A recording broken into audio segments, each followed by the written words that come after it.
and this is the Laura Flanders Show, a TV and radio program that shines a light on the solutions of tomorrow today. We report on the people and movements driving systemic change from the worlds of politics, arts, and entrepreneurship. Welcome. 1980, the U.S. Supreme Court ruled that the land behind me, on which Mount Rushmore is carved, had been stolen from the Sioux people in violation of an 1870s treaty. And in 1980, the court awarded the Sioux $2 million in compensation. But the Sioux didn't want that money.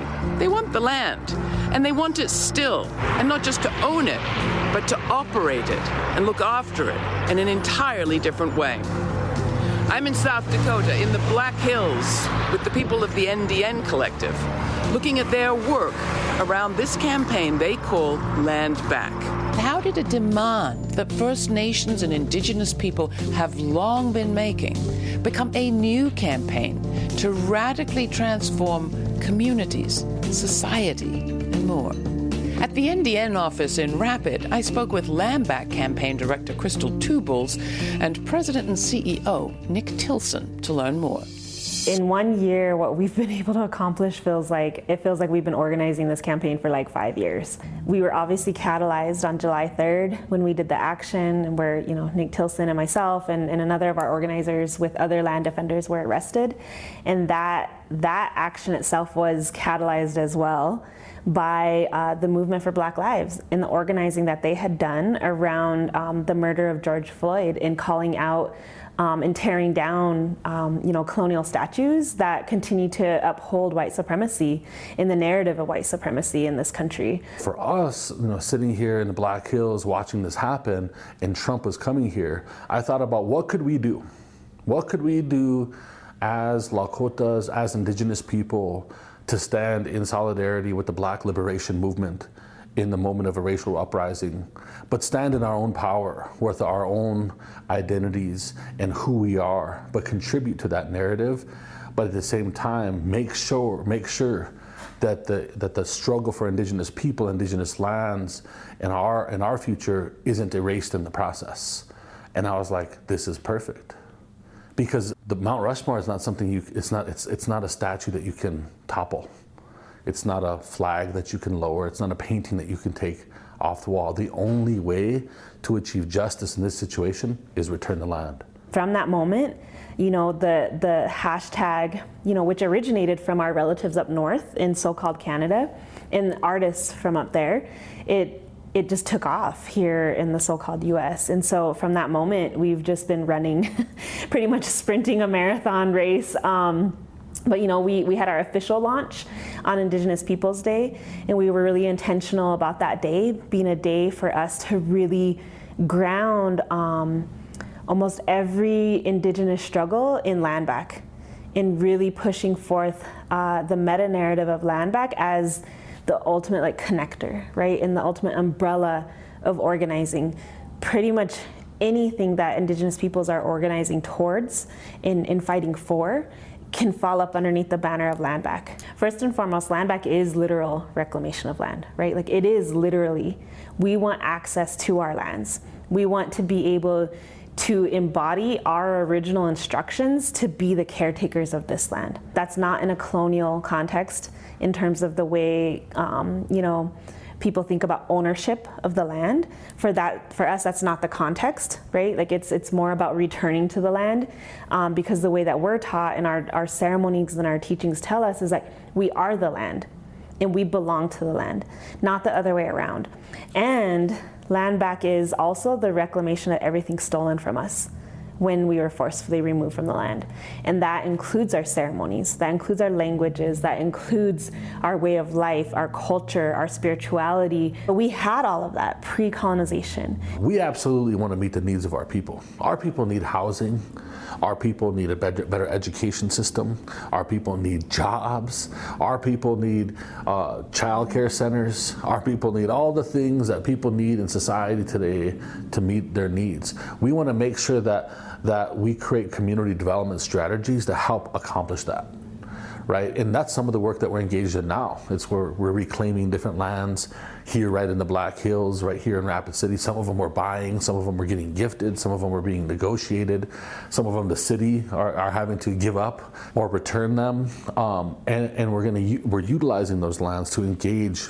What does that future look like? Because for so often, you know, many of our people haven't been asked the question, what is it that you want for your future? What kind of community do you want to live in? Like just about every city in the United States, Rapid City in South Dakota, in the county of Pennington, has a big problem with poverty, homelessness, addiction, and abuse.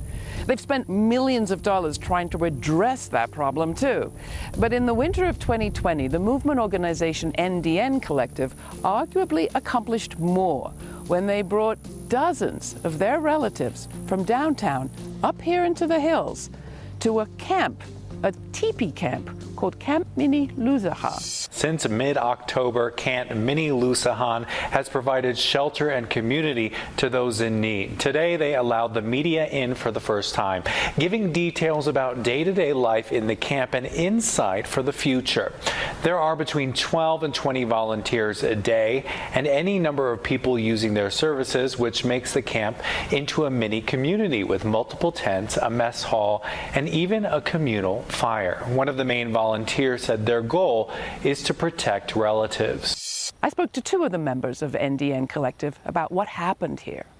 We have a history of our people living along the Rapid Creek. Sunny Redbear, Director of Racial Equity. The Rapid Creek is where Rapid City got its name from.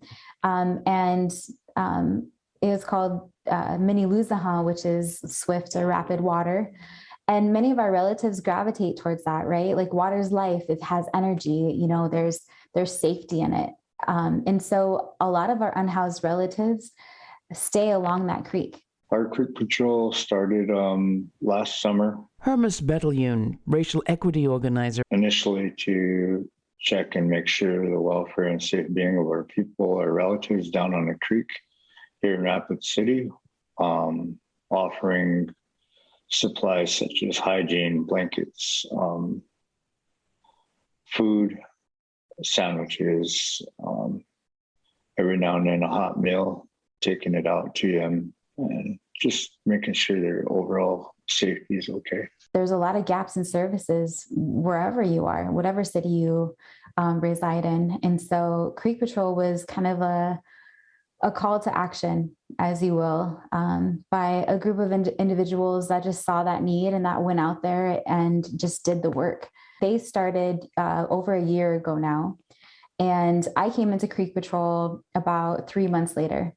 There's a lot of harassment along that creek when people know that these people are vulnerable, and then also know that there's no repercussions or, you know, consequences to actually inflicting harm or violence on the unhoused. The police department is supposed to protect and to serve all our people, but the thing is the police department here in Rapid City, they criminalize and abuse these relatives.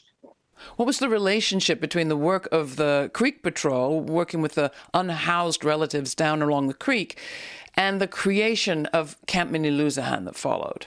It started getting cold last year about this time.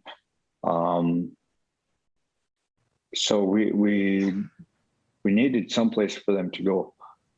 We asked the city if we can find a place to rent, build a vacant building.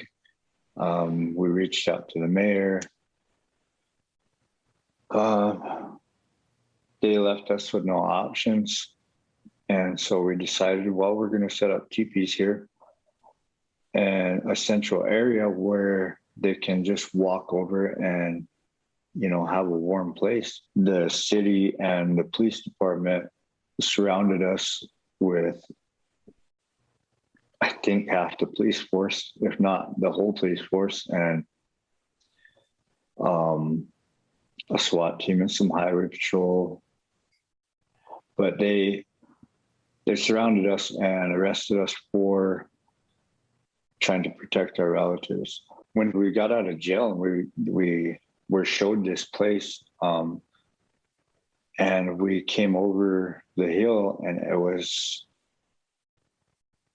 like it was meant to be. That spot was really awesome. It was really a great feeling. And so we went down and got the teepees, and we gathered a lot of people from the city. A lot of community members went up with us and helped us clear spots and set up the teepees. And we lit the fire. We lit a community fire in the center of camp, and that fire burned from the time camp was set until we closed down. What do you think Camp Mniluzahan was able to provide that Rapid City Services hadn't? Many of the people you were housing at the camp were struggling with different sorts of addictions. I think the biggest thing is that we saw them as relatives, that we saw them as humans. They weren't just a number, that we weren't getting funding for them, but that it provided a safe space for them to be. On a nightly basis, there was anywhere from 75 to 100 people utilizing the camp. We needed cooks. We needed people to help with just chores around camp. And they picked something that they could do. And that was their job. That's what they did to stay sober. That's what they did to contribute. As they started seeing that these lands are our homelands, this land belongs to them. And by the tribes allowing us to open up the camp on Lakota territory in our Black Hills, it sparked a little fire. And so slowly we started getting, 4 or 5 people being sober for a week. And then pretty soon it started growing. All the way into April, we had, I'm guessing a little more than 50% of them were sober. We didn't have training. We didn't go into Camp Mniluzahan training and learn how to take care of each other. It was this inherent knowledge that we carried with us. And I think that what that allowed us to do is for one, connect to the land, which I felt was very, very important. But also it created this system of accountability and relying on each other and finding purpose within camp. And just being in the land, being away from things that are distracting us from really truly connecting to each other. I'm no counselor, but a lot of it is our people can work with our people because we understand we live the trauma on a day-to-day basis. We live and deal with the racism and the systematic oppression that this government has put on our people. And so it's easier for us to connect than it is for somebody who has never really lived with the trauma that we grew up with, the historical trauma. Because of colonization, because of assimilation, so many of our unhoused relatives are actually those that are victims of boarding schools, or the grandchildren of boarding school survivors. And there's a boarding school in Rapid City where that was really right directly near where Camp Mniluzahan existed. And really, when we talk about the creek, our relatives used to make camp along that creek because they wanted to be closer to their children in the boarding schools. You're listening to a special report, Landback, about a teepee village that's taking on healing and homelessness. For the Laura Flanders Show, I'm Laura, reporting from Sapa, the sacred Black Hills of South Dakota, where the NDN Collective is reclaiming ancestral lands to address homelessness, dispossession, addiction, and violence against Native Americans. My guests are all Oglala Lakota activists working with the NDN Collective, a movement organization. Sunny Redbear directs the racial equity program there. Hermus Bettelyoun is an organizer in that program. Krystal Two Bulls heads up the Landback campaign, and Nick Tilsen is president and CEO. You can watch this special report and see Camp Mniluzahan's teepees in action at our website, lauraflanders.org. You'll also find more of our reporting on the work of NDN Collective and the Landback campaigns in our archives. While you're there, sign up for our weekly newsletter to receive information on all of our streaming events and web exclusives, including the full uncut interviews we release on a regular basis, and my commentaries.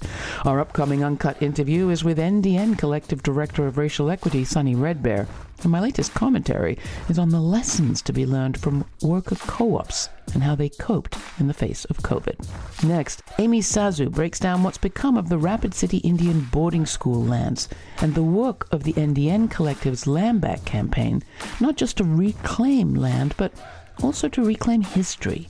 But first, here's Stadium Pow Wow by a tribe called Red, featuring Black Bear from their album We Are the Halluci-Nation, released on Radicalized Records.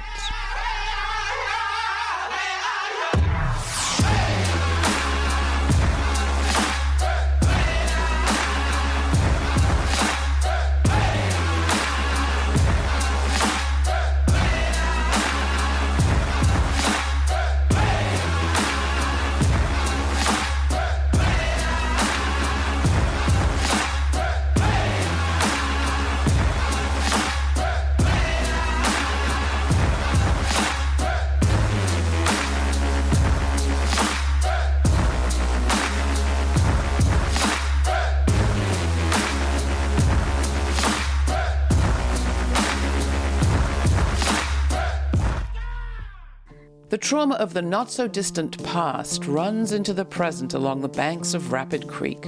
But healing is possible, and for the members of NDN Collective, that process isn't just about reclaiming land, but also history. To learn more about the Rapid City Indian boarding school, I met with Amy Sazu up at Camp Mniluzahan. She's education equity organizer at NDN Collective. So we call ourselves, our informal name is the Rapid City Indian Boarding School Lands Team. So our team did actually go down to the National Archives and look into, just looking for more information about the school, about children that might have died, and then what happened to them.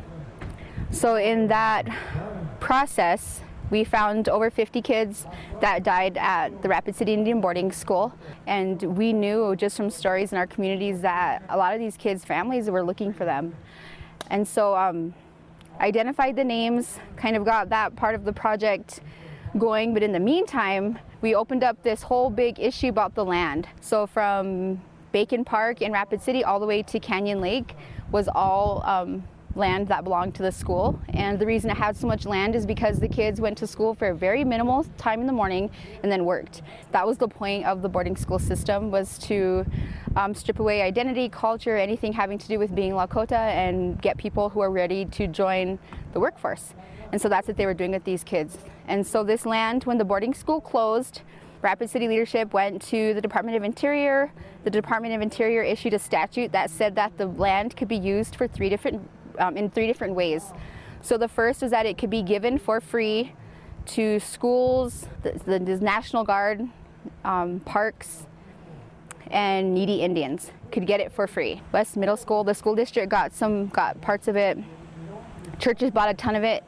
The interesting part of this story is that needy Indians got zero. So the Lands Project is really focusing right now on reconciliation of those 3 land parcels and getting the Children's Memorial established and preserving that site on the side of the hill where we found evidence of graves. We want to build a memorial there so that we can come pray there and remember the kids, but also protect that land and make sure that there's no development, it's not being dug up, and people aren't driving ATVs on it anymore or walking their dogs on top of the graves of children who died. I can't think of any other instances where all 3 tribes own land together and also are able to come together in agreement on something that is happening off of tribal land. or off the reservation. What's really beautiful about that is it doesn't just mean the Oglala Sioux Tribe, Rosewood Sioux Tribe, and Cheyenne River Sioux Tribe. It includes all of our Dakota and Nakota relatives across the state. And this place in camp was super diverse, and it was mostly the local tribes, the closest ones, but it was super diverse. And it's just creating a space for that, for allowing us to come back together and to extend invitations to each other and to accept the invitation to come together and talk and figure out a solution is amazing. It's historic. So what's next for the Landback campaign in Rapid City, the Black Hills, and beyond? If the Creek Patrol and volunteers at Camp Mniluzahan could make such a difference on only a small portion of reclaimed property, how could the Landback movement transform society at large for everyone? Krystal Two Bulls, director of the Landback campaign at the NDN Collective. We've learned that when our relatives, even those that are deep into addiction and deep into trauma, when they get back on the land, they heal, and that they find purpose, and they find their identity, and that leads to the more healing, and then they want to do more on the land, and then so it's like this cycle that feeds itself of healing and growth and purpose. And then we also discovered that we don't need police in those places. So the one thing about that piece of land is that Rapid City Police Department can't go on that land, that property. It's tribal land, and so we had to learn really quickly how to navigate the different things that come up within our peoples, and these are our people, our unhoused relatives, are the epitome of what colonization has done to our people. They are a direct result of that, and we see it in them. And if we can find healing for them on those lands without these services that continuously fail us, and without the police continuously to brutalize us and harass us, then what is possible is unlimited. And Camp Mniluzahan is a perfect example of how our people heal when we reclaim land. Hermus Bettelyoun, racial equity organizer. Our values, our Lakota values, all the respect and the generosity, the humility, everything that our ancestors had before us slowly came back. And it was really amazing because all of that was there in the camp. Sonny Redbear, director of racial equity at NDN Collective. What Camp Mniluzahan did was provided a home for our unhoused in these 8 months. But the bigger thing that it did, it challenged people's thinking of like what is possible and what people are comfortable with. I mean, when we had Camp Mniluzahan, our community was uncomfortable. They were so uncomfortable with a bunch of Native Americans up on this hill on sovereign land, and we can't even go up there because we don't have the rights to go up there. And like, what are they doing? And they're going to set the hills on fire. Like, oh my gosh, all these things, and here we are up there just like connecting and healing. But what that does is it pushed people out of their comfort zone in order to like start learning and evolving your thinking outside of the city services, outside of governmental funding. And really puts it back in the hands of the community. What can we do? Nick Tilsen, president and CEO of the NDN Collective. Public lands throughout the nation have been mismanaged by the Bureau of Land Management, have been mismanaged by the Forest Service. People don't realize this. Like, through the public lands that the federal government has stole from Native people, they have mismanaged those lands and have made them playgrounds for transnational corporations to profiteer off of these public lands, using tax-paying dollars to profiteer off of the lands, the stolen lands of people. And so the first thing is we're going to stop the extractive industry model. And the question is, what can we do to restore? So there's going to be a huge amount of restoration that'll have to happen in those places. Those restoration efforts will create huge amounts of jobs, of opening up creeks, stopping uranium, cleaning up Superfund sites, cleaning up these places that corporations have polluted.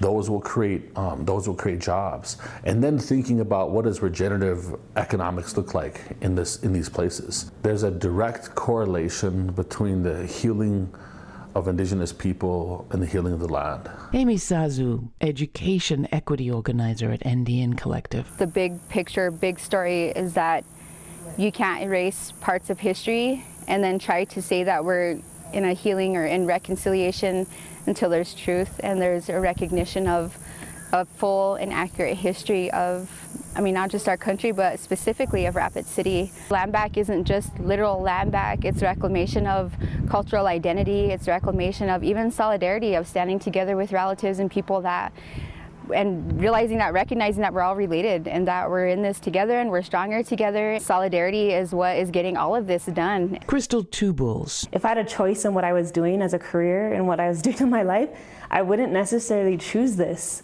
I would rather be hunting, and I'd rather be spending time with my nephew and talking to him about the importance of these things and being able to drink that fresh water that literally still comes out of the earth, and we can still drink it to this day. I'd rather be doing those things. But because I can't do those things without corporations trying to come into my community and extract, or without racist people harassing us, or without educational institutions completely erasing our existence, or without the world itself ignoring the fact that we exist and that an entire nation was built over the top of us. I can't do that. I can't live that life without those things impacting me. And so therefore, everything in me tells me that we need to set it right.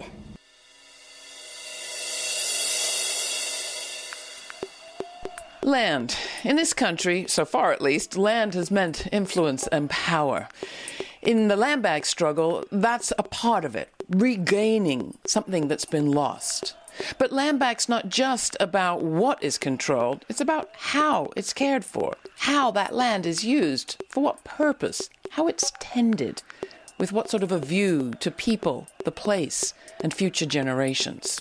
Now, I was in South Dakota in the Black Hills this summer, and since then, South Dakota hasn't been in the news much, but it did burst into the headlines this fall when the Pandora Papers, a massive global investigation, revealed that South Dakota is one of the world's largest tax havens. It's a place where all sorts of people from around the world, the rich and powerful, have put their money so as to hide it and keep it in their control and their families' control for generations, while having to give as little as possible back. It's all about keeping, towering up, not tending to the community's needs. And it's about hiding money from public coffers and taxation, right when we as a globe emerging from a pandemic need that money most. So you really have a choice when it comes to South Dakota, how the place is being owned and operated and run right now, and NDN's visions for the future. Tower up or tend? I'll only say that towers tend to crumble. Landback. We'll keep watching this story as it develops. For more information on this week's guests, along with a suggestion of reading and links to explore in our archives, go to patreon.com/The LF Show. That's also where you'll find an invitation to watch the premiere of every week's episode on our YouTube channel at 11:30 a.m. Sundays. You can participate in a live chat afterwards with invited guests and myself, or watch on your local public television station and join us at 12 for the talkback. All those details are at patreon.com/The LF Show. And I want to thank all of our new Patreon partners. We met our goal for our fall fund drive thanks to you and everyone who continues to support this program. Investing in movement building means investing in the media that covers it. Especially in these times of uncertainty, monthly contributions make all the difference. That's what allows us to keep giving time and attention to movements for social change without worrying where we're going to find the funding. If you've yet to join our media team, go to patreon.com/The LF Show and become a monthly supporter for just $3, $5, or $12 a month. Every dollar makes a difference. Thanks again to all of our Patreon partners out there. You are the brick and mortar at the foundation of the Laura Flanders Show. Thanks for listening. Till the next time, stay kind, stay curious. I'm Laura.